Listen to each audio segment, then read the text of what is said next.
नमस्कार, मैं सिद्धांत, आप देख रहे हैं विलेज न्यूज। आज हम पहुंच चुके हैं ईश्वापुर के एक जहां पे आयोजन हो रहा है। यह आध्यात्मिक कार्यक्रम चल रहा था सर। तो आध्यात्मिक कार्यक्रम चल रहा था जहां पे लोगों को ध्यान से जोड़ने की विधि बताई जा रही थी सतेंद्र सर के द्वारा, और लोगों को ये बताया जा रहा था कि आप सिर्फ मनुष्य का तन लेकर के मनुष्य नहीं बन सकते हैं। मनुष्य का तन को समझना पड़ेगा कि आपका जीवन का उद्देश्य क्या है, जीवन का अर्थ क्या है। तो इस दिशा में सतेंद्र सर ने यहाँ पे बहुत सारे लोगों को बताया। तो सर कुछ प्रश्न है मेरा आपसे कि क्या कारण है कि आज का युवा पीढ़ी ध्यान, साधुवाद, इस तरह की जो चीज़ें हैं जो भारतीय संस्कृति से लोगों को जोड़ती है, वहाँ से आज के युवा पीढ़ी जो है कट जाते हैं। जी, सबसे पहले तो विलेज न्यूज़ के सभी दर्शकों को मेरा नमस्कार है। महत्वपूर्ण प्रश्न है आपका। आपने पूछा है कि युवा पीढ़ी जो है वो क्यों भारतीय संस्कृति से और अध्यात्म से कट गई है। तो जैसा कि मैंने आज के लेक्चर में बताया कि एक तो यहाँ के जो शासक थे, जो इम्पीरियलिस्ट थे, उनकी सोची समझी ये साजिश थी कि यहाँ के एजुकेशन सिस्टम से जो भारतीय संस्कृति के तत्व होते थे उनको काट के उन्होंने अलग कर दिया। और दुर्भाग्य से जब देश आज़ाद हुआ तो उसके बाद की जो शासन व्यवस्थाएं आई, उन्होंने भी उस दिशा में कोई विशेष काम नहीं किया। उन्होंने भी कमोबेश उसी चीज़ को फॉलो किया जिसको अंग्रेज़ों ने लागू करने की कोशिश की थी। तो एक तो बुनियादी कारण ये है, और दूसरा जो कारण ये है वो ये है कि आज पूरी दुनिया में जो भोगवादी संस्कृति है उसका प्रहार बड़ी तेज़ी से हो रहा है। तो उस भोगवादी संस्कृति के सामने हमारा जो युवा है बड़ी तेज़ी से उसकी चपेट में आ जा रहा है, बड़ी तेज़ी से उसकी तरफ वो झुक जा रहा है। तो वो उधर ना जा पाए, उसे रोकने के लिए हमारे पास जो व्यवस्था हुआ करती थी, ध्यान की, अध्यात्म की व्यवस्था हुआ करती थी, वो व्यवस्था टूट चुकी है, खंडित हो चुकी है। उसको पुनर्स्थापित करना पड़ेगा। नहीं, देखने को ये मिलता है कि मैक्सिमम लोग जो समाज में गीता पढ़ लेते हैं, रामायण पढ़ लेते हैं, बहुत सारी ऐसी पूजा पाठ की विधियाँ जो है सीख लेते हैं, तो वो बहुत बहुत बड़े बड़े जाटा बढ़ा लेते हैं, वैसे जो भगवाधारी ड्रेस धारण कर लेते हैं और ख़ुद को समाज से अलग कर लेते हैं। तो कहीं ना कहीं ये हमारे माताओं की चिंता है, हमारे अभिभावक की चिंता है कि हम बच्चों को उस दिशा में अगर भेजते हैं तो बच्चा फिर ऐसा कदम उठा लेगा, तो जो हमारा पुत्र पैदा करने का मूल उद्देश्य है वो हमारा पूर्ण नहीं होगा। जी, सही है ये आपका प्रश्न। मैं आपको ये बात स्पष्ट कर दूं कि अध्यात्म जो है उसका उद्देश्य या उसका मकसद ये नहीं है कि आप संसार को छोड़ के भाग जाएं, है ना। संसार से भागना नहीं है बल्कि संसार में जागना है। और जो आपने कहा कि जो लोग आध्यात्मिक हो जाते हैं वो भगवा पहन लेते हैं, जटाधारी बन जाते हैं इत्यादि, आध्यात्मिक होने का ना तो आपके वस्त्रों से लेना देना है और ना ही आपके किसी भी वेशभूषा से। आध्यात्मिक होने का एक ही अर्थ है कि व्यक्ति अपने भीतर से आत्म रूपांतरित हो जाए, भीतर से बदल जाए। उसके मन में जो विकार प्राकृतिक रूप से भरे गए हैं, जो पशुता के साथ उसके मन में विकार आ गए हैं, उस विकार को वो अपने भीतर से निकाल ले। काम, क्रोध, ईर्ष्या, मदमोह जो भी हैं उनको हटा दे तो व्यक्ति का मन जो है वो निर्मल हो जाएगा, स्वच्छ हो जाएगा। ये उद्देश्य है। फिर वो व्यक्ति संसार में रहे, फिर वो व्यक्ति दुकान पे बैठे और वो गृहस्थी करे या जो भी करे वो स्वतंत्र रूप से कर सकता है ना। यानी आध्यात्मिक होने के लिए आपको विशिष्ट होने की ज़रूरत नहीं है, संसार से भागने की ज़रूरत नहीं है।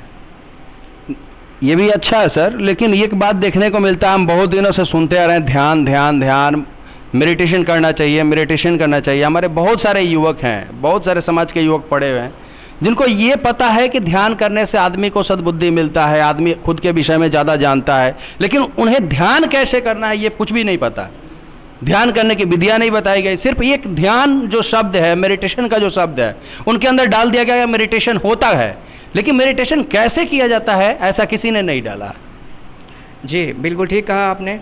ध्यान के विषय में, अध्यात्म के विषय में बहुत सारी भ्रांतियां हैं, वो अभी हमारे समाज में हैं। जैसे कि ध्यान के विषय में लोग ये मानते हैं कि ध्यान करना होता है, किसी का ध्यान करना होता है, किसी को चित्त में लाके बिठाना होता है, उसके बारे में सोचना होता है, किसी इष्ट के बारे में सोचना होता है। नहीं, ये सब भ्रांतियाँ हैं, ये ध्यान नहीं है। ध्यान बिल्कुल ही अलग चीज़ है। ध्यान आपके चित्त की एक ऐसी अवस्था है जहाँ पे कुछ भी नहीं होता, कोई वहाँ पे इष्ट नहीं होता, कुछ नहीं होता, कोई विचार नहीं होता, कोई भाव नहीं होता। आपके चित्त की निर्मल दशा है। बस यूँ समझ लीजिए कि आपका मन तो है लेकिन उस मन के ऊपर कोई छाप नहीं है। जैसे दर्पण है तो दर्पण के सामने जब कोई नहीं है, कुछ भी नहीं है, तो दर्पण में किसका प्रतिबिंब है? किसी का भी नहीं। ठीक हमारा मन वैसे ही है। जैसे हमारे विचार हैं और भाव हैं, ये मिलके हमारे शरीर में, हमारे मन में विकार पैदा करते हैं। तो ध्यान का मतलब होता है अपने चित्त को शुद्ध करना, निर्मल करना। जब आपका चित्त शुद्ध होता है तो आपके कर्म शुद्ध होते हैं, जब आपके कर्म शुद्ध होते हैं तो अंततः समाज शुद्ध होता है। हमारे विलेज न्यूज़ के दर्शक को आप बताएंगे कि ध्यान कैसे किया जाता है? जी, ध्यान कैसे किया जाता है, जैसे मैंने अभी बताया कि ध्यान जो है वो किया नहीं जाता है ना। पहले तो ये भ्रांति जो है कि ध्यान किया जाता है, ध्यान किया नहीं जाता, ध्यान दिया जाता है। ध्यान के साथ हर व्यक्ति पैदा होता है, हर बच्चा ध्यान लेके पैदा होता है। ध्यान देता है संसार पे तो संसार से चीज़ें सीखता है, लेकिन दुर्भाग्य ये है कि सारा का सारा ध्यान जो है वो संसार पे ही दे देता है। तो संसार में जहाँ जहाँ वो ध्यान देता है वहाँ से परिणाम निकल के आता है। धन पे ध्यान देता है तो धन का अंबार लग जाता है, घर पे ध्यान देता है तो घर बड़ा हो जाता है, ज़मीन पे ध्यान देता है तो ज़मीन बढ़ती चली जाती है, लेकिन अपने ऊपर ध्यान नहीं देता। अपने ऊपर ध्यान नहीं देता इसलिए अपनी समझ उसे मिलती ही नहीं, और जब अपनी ही समझ नहीं मिलती तो फिर वो भ्रांत जीवन जीता है ना। तो ध्यान कैसे होता है, बेसिकली क्या क्या प्रक्रिया है, वो आपको यहाँ तो विशेष रूप से नहीं बताई जा सकती, लेकिन हाँ, मैं आपको आमंत्रित करूँगा हमारे अगले ध्यान शिविर में आप ज़रूर आइए और इस तरह की जहाँ कहीं भी वार्ता होती है उस वार्ता में पहुँचने की कोशिश कीजिए। आप हमसे जुड़िए, जुड़ के ही आपको ध्यान के विषय में विशेष रूप से और गहन रूप से बताया जा सकता है।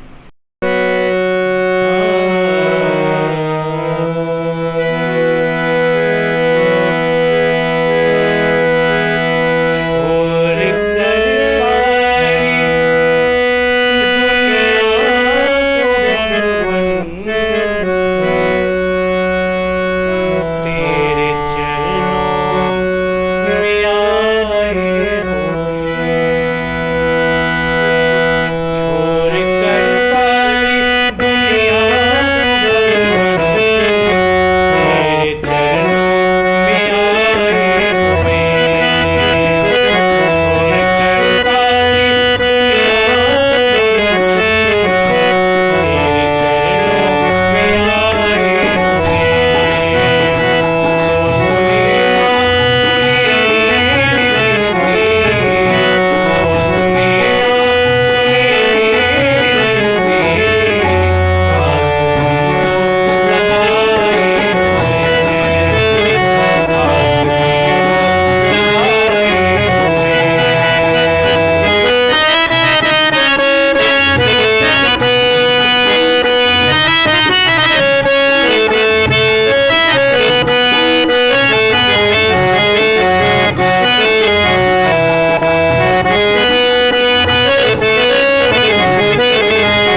कि हम 60 साल की उम्र के बाद 65 साल की उम्र में समाज में कोई क्रांति ला सकते हैं क्या?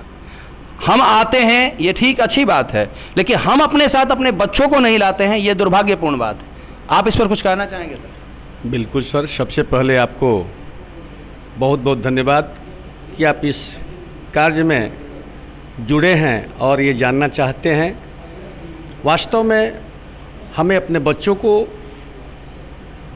अपनी भारतीय सभ्यता और संस्कृति से जुड़ने के लिए श्री सत्येंद्र जी के द्वारा जो ध्यान शिविर का आयोजन यहाँ कहीं भी हो रहा है हमारे इस क्षेत्र में, वहाँ सबको अपने बच्चों के साथ, अपने परिवार के हर सदस्य के साथ उपस्थित होना चाहिए। ये हमारी कमी है, लेकिन हम बिल्कुल अगले ध्यान शिविर में निश्चित रूप से अपने बच्चों को भी इस अच्छे कार्य में लाएंगे, ताकि हमारे बच्चे हमारी संस्कृति, हमारी सभ्यता के बारे में बहुत सारी जानकारियाँ प्राप्त करें और हमारी जो विकृति जो समाज में फैली हुई है, हमारी संस्कृति से जो लोग कट रहे हैं, उनमें चेतना और जागृति आए और वास्तव में युवाओं के कंधों पर इस ध्यान को पुष्पित पल्लवित करने का सबसे बड़ी जिम्मेवारी और जवाबदेही है। तो मैं युवाओं को विशेष रूप से यह कहना चाहूँगा कि आप सभी अधिक से अधिक युवाओं को आप सभी जोड़ेंगे और मैं भी जोड़ने की कोशिश करूँगा। बिल्कुल, बहुत बहुत धन्यवाद सर।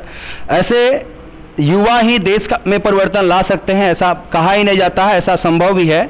हमारे बीच कुछ यहाँ पे आए हुए लोग हैं, सर से मैं पूछना चाहूँगा, सर आप बहुत दिनों से जुड़े हैं यहाँ पे, आपको कुछ बेनिफिट दिखाई दे रहा है?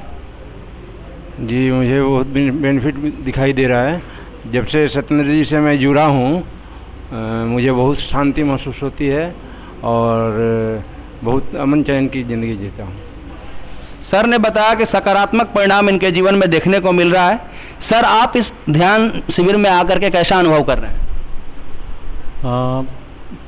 मैं सबसे पहले विलेज न्यूज़ को धन्यवाद देता हूं कि आपने अपना बहुमूल्य समय निकाल करके यहाँ पे आए।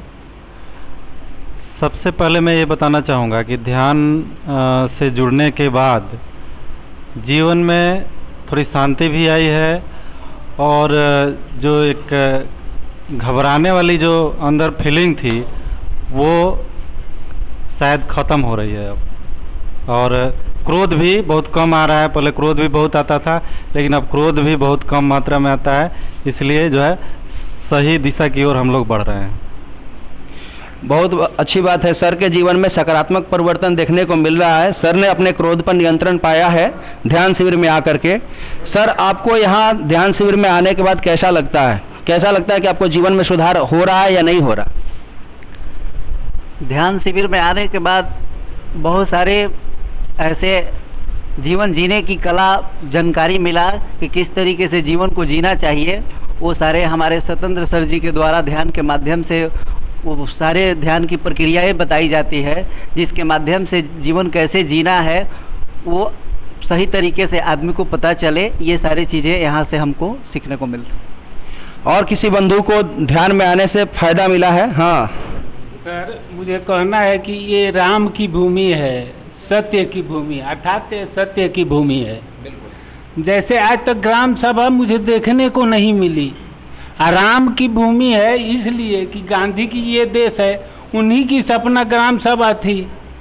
तो हम लोग सत्य से हट के राम राम कर रहे हैं, सत्य से सट के करने लगे तो सबकी आज़ादी मिल जाएगी। बस यही कहूँगा।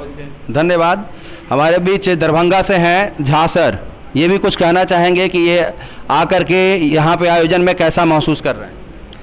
यहाँ पे आकर बहुत अच्छा महसूस कर रहे हैं और मैं सत्येंद्र जी को बहुत बहुत धन्यवाद देना चाहूँगा, क्योंकि इन्होंने हमारे समाज, हमारे देश के अंदर जो भी विकृतियाँ हैं, उन तमाम विकृतियों को ध्यान के माध्यम से और कहानियों के माध्यम से, सदग्रंथ के माध्यम से बताना चाहते हैं और इसका पूरा पूरा लाभ हम लोग उठाते हैं और इसे हम अपने बच्चों के बीच विद्यालय में भी बांटते हैं और उन्हें भी हर संभव हमारा यह प्रयास होता है कि ध्यान की ओर आकृष्ट करें। धन्यवाद। हमारे बीच एक और सज्जन हैं जो आकर के ध्यान में लाभान्वित हुए हैं, मैं उनसे कुछ जानना चाहूँ। देखिए सर, सबसे पहले विलेज न्यूज़ को मेरा धन्यवाद। मैं सबसे पहले सर को तुलसी तीसवापुर जो प्रोग्राम होता है हर साल, उसमें इनको देखा और इन्होंने जो शिक्षा और संस्कृति पर जो चर्चा की मुझे बहुत पसंद आया। मैं उसी दिन से जुड़ा, क्योंकि एक शिक्षक होने के नाते प्राथमिक विद्यालय में तो छोटे बच्चों को तो नहीं समझा पाता हूँ, लेकिन इंस्टीट्यूट जो चलता है सर्विस क्लासेस के नाम से, वहाँ पर कॉम्पिटिटिव क्लास तक के बच्चे हैं।